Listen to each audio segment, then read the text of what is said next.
Okay, hello everyone. My name is Mikito or Michael Sherman, and today I'll be doing another review for the MGA League. This is Exval. They're actually they are in the G League above the H League, and this is Exval 15Q versus Chicago Will 13Q. So let's check this game out. Oh, some background story. I actually know Chicago Will. He actually watched my Skillshare videos and learned how to play Go. He's really good at 9x9 games because that's mainly what I focus on teaching in that video, and how I start people off when they play Go. But now he's learning to transition and play on the larger board. So let's take a look and see how it goes. So very nice opening for both players. I usually don't see white mimic black here, mainly because black goes first, so black can take a big advantage, either playing star points or approaching on the sides here. So usually it's weird to see white play here, but that's fine. Usually I'd see white approach the Sanrensei on either side. But anyway, we'll move on. This to me seemed really slow. It's more of an opinion than a fact, I guess. Like, usually I'd play out here or here if I was playing like this style of Go, this cosmic style of Go. But this is slow. I feel like it doesn't work well or is consistent with the strategy of the Sanrensei, but it's fine. This is just my opinion. This does protect the corner a lot more, so white did approach. I like this move a lot. I like this move. I even like this Joseki because it works well with this one and tries to take a lot from the corner. This is correct. This is correct. And this is the first principle. So there's two cutting points, and when you have two weaknesses or two cutting points, you want to judge which point is more important. I wrote which ones are more important, but so you have two places to go. In the game, Will played here. Now this is not the correct one, and the reason is because when black gets a cut here, black is gonna get quite a lot of points here. White does get nice influence. I'm not gonna say white doesn't, but black, I don't know, I feel like black got what he wanted here. Like, this is quite a bit of territory. Although white technically is getting more in the current cash value of influence, or the non-cash value of influence. It's like he's getting more credit and black is getting more cash. This is more harder to take away from black, and this is more bigger, but it's like on credit. It's like borrowed money, and we'll see if he can turn it into cash. So anyway, point is that there's two cutting points, and the reason this one is more valuable is because if black cuts here, this is the best black can do, right? Like, this is the best black can do. White has stopped black, is fairly thick, and white can now even take Sente and like push into this. And you can see this is a far better result for white and less good for black compared to what the other variation was, which is this one. You can see black got way more. So by taking the outer side, the one facing more of the center, this is more advantageous, because if black takes the bait, you know, white can take away a lot of black's potential here. Usually I believe this was actually nicknamed the Li Chang Ho opening, this farmer's hat here and everything. And usually I think black plays this one first or this one. This one because, you know, it helps the corner completely, and then white doesn't have to play here, but I'm just showing you black gets a lot. And this one, I know there's something in here, but I haven't studied the Joseki that much in years, I should say, so I can't remember. But anyway, point is that this is the first principle. When there are two cutting points, judge which ones are more important, and this one is far more important. So we'll move on. These were all mistakes according to the AI, pretty much because they're too slow at the moment. And we'll look at the AI's judgment after this. But this move in particular, really, I felt the slowness on this one. So when you're playing Go in the game, especially in the opening of the game, you do not want to try play moves on the first line unless it's life or death, unless like you have to play there to live, or if you play there you kill something. But if none of that's true, then this move is way too slow for the opening. That's principle number 2. Save the first line moves. This is the first line, the baseline, for end game, so the very end of the game. Sente is too important in the beginning. Sente meaning that you have the initiative. So this is also slow, but when white responds here, so white can get captured, so white responds here. Now black has Sente, meaning the initiative, and gets to play where black wants to. If white was to ignore this, then white gets the Sente, which is much more valuable than this one stone. Making a fence post, getting 1, 2, 3, 4, 5 lines of territory times 3, or even 6 if you want to count it times 3, is much more valuable than just the one capture here. So Sente is huge in the beginning, and you want to save those first lines for the end game. You don't want to use them there now. That will help you significantly if you learn how to control yourself from doing those type of moves. Then you'll definitely grow stronger faster. So we'll move on. This move is wonky. This move usually isn't that good when approaching a corner, and the reason is because white can just take a lot. White can get a lot of points, and Sente. So white gets that Sente I was telling you about, which will allow him to wall off a crap ton of points. This move is used for influence, so black wants to build out here, but it's usually give up too much to white. This is another variation of the Joseki, right? Like white got a humongous corner and black got 3 lines of territory, right? Where I don't even have to count. You can just tell this is a lot more than what black got. So I would really avoid using this move. Usually you want to approach low, because you can get into the corner very easy, or you might want to just take the corner outright. So yeah, this move I wouldn't advise. It's not a principle, but it's like a Joseki thing that I just want to mention to you. And if you wanted to look up these Josekis, you can hit the Joseki button in OGS, and you can see that like this is the number 1 move played, this is the number 2, and this is the number 3. This is number 4, and this move is the very last move that pro players usually play in their games, meaning that it's really not that efficient. And I'm sorry, I messed it up. So when you hit the start point, here is where it's the 5th line. So this is the normal approach, right? This is the most common. This is the second most common. And the third, for trying to attach and take like a corner, this is usually not played in the opening, more like in the middle game.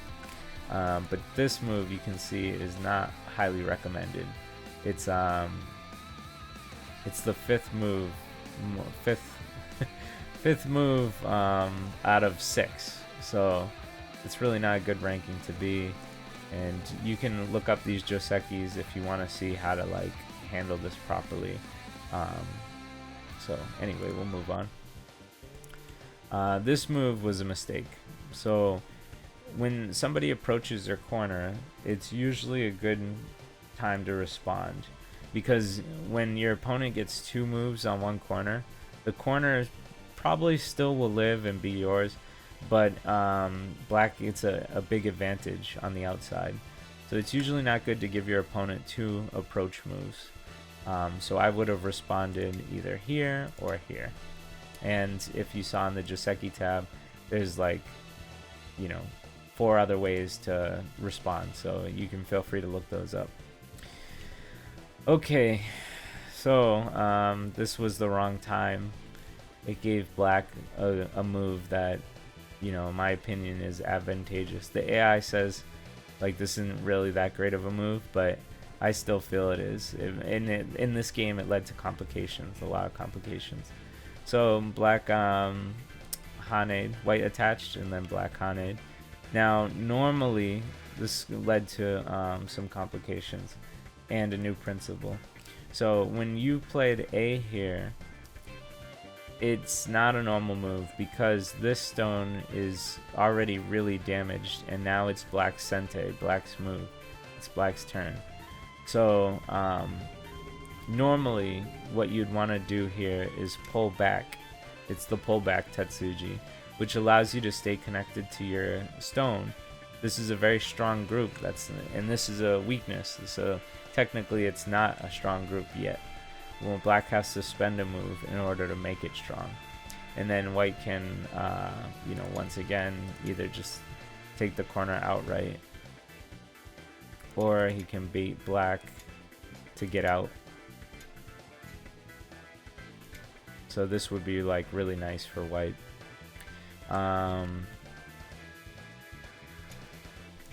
I was just thinking to keep things simple. I wouldn't even play this, but you know, just for reference, you know, it could turn out something like this.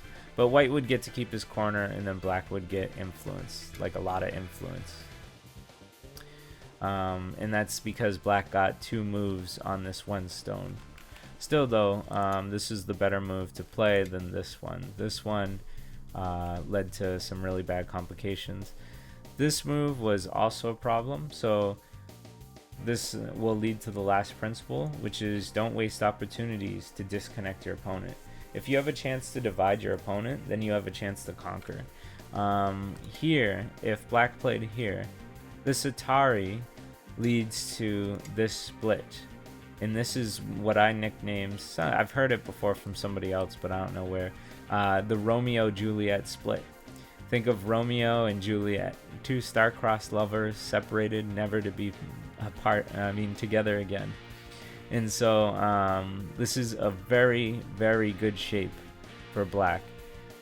White will not be able to connect to their stone, and black gets a lot of points, or potential for points anyway, while white is crawling and not making a lot of points. So white would probably play something like this. And black still looks beautiful here. Black's getting huge influence. Nice corner. This is definitely the move. So when black played here, white got the opportunity to pull back. So now this was good again for white, because this is hitting the head of 2 stones. Everything is good for white. This didn't apparently happen in the game yet. White played here, so this is another big mistake. You're focusing on the smaller area when the corner is more valuable. Remember to always focus on the corners first, then the sides, and then the center. So this should have been the move to help protect yourself and put these in danger. This move was also bad. It's an empty triangle, which allowed white now to try and connect with the stones. There's still complications here, where you could cut and it becomes a thing, you know, where black still gets some good stuff, but white also got some good stuff here. So it was like a even result here. But in the real game, you played this move and this move, and this was a mistake on white's part because it led to this, which is bad for white. But white did get Sente in the corner, so now it's white's turn. I'd play something, you know, something over here probably. So I'm gonna leave this here with the principles, and we're gonna look at the AI. And then I know this is a lot to digest, so I'm not gonna, you know, make it too much more complicated. But we'll look at a few moves through the AI's eyes.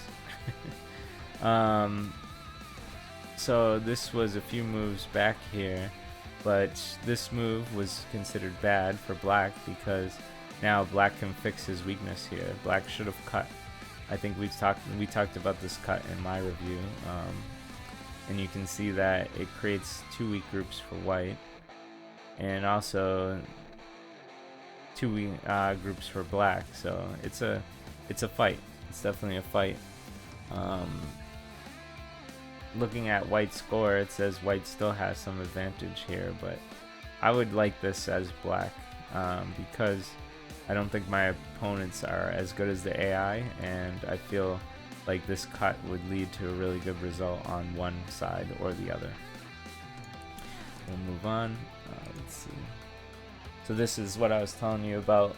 It's a -10 move, saying that this is really, really bad because it's on the first line, meaning that it's very slow.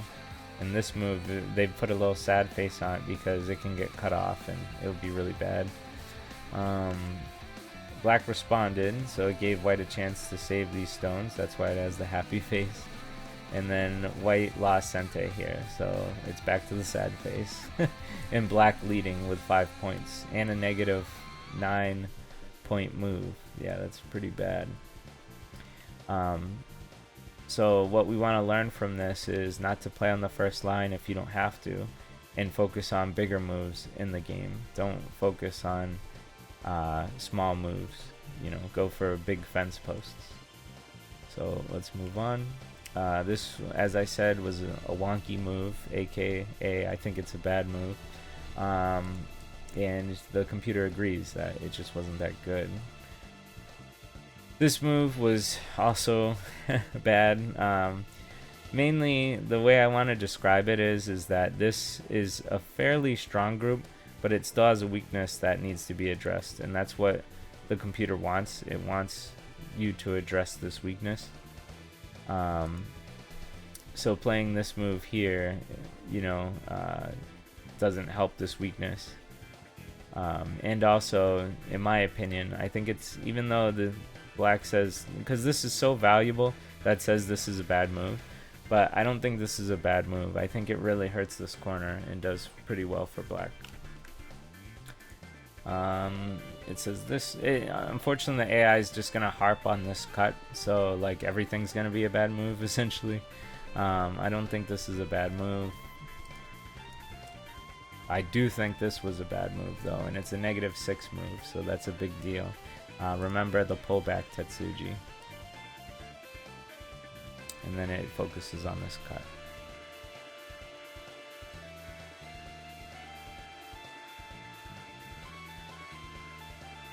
Alright, let's see, this was bad. I told you that A is good because it creates that Romeo-Juliet split. That's a very, very good split. If you can do this at any point in any of your games, it's usually a good idea to create this dividing moves. And the empty triangle, we talked about how this is bad and it leads to all these good formations for white. And I think we can end it here. So we'll just quickly recap the principles. Hopefully this will help you, your memory of them. So this is a little slow in my opinion, but it's not a terrible move. It's just a little slow in my opinion. When you have 2 cutting points, you want to judge which one's more valuable. This one is better because you can stop black and then even take away his points and have thickness and towards your points, so it's very good.